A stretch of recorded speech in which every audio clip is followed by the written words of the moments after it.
ஹர ஹர நம பார்வதி பதையே ஹர ஹர மகாதேவா. தென்னாடுடைய சிவனே போற்றி, எந்நாட்டவர்க்கும் இறைவா போற்றி.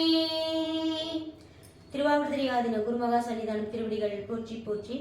இன்று நாம் காண இருப்பது சுந்தரமூர்த்தி சுவாமிகள் அருளிய திருப்பாட்டிலிருந்து ஒரு பாடல்.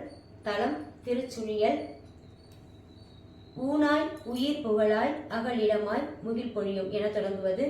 பண் நட்டப்பாடை, ராகம் கம்பீர நாட்டை, தாளம் ரூபகம்.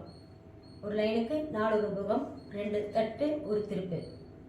தக்க தீமி தக்க தீமி தக்க தீமி என தொடங்குவது. அதுக்கப்புறம் பாராயண முறையிலிருந்து பார்த்தீங்கன்னா நடைமாறும் கண்ண நடையில தக்க தக்கிட தக்க தக்கிட. இப்போ நம்ம பாடலுக்கு போகலாம். திருச்சிற்றம்பலம்.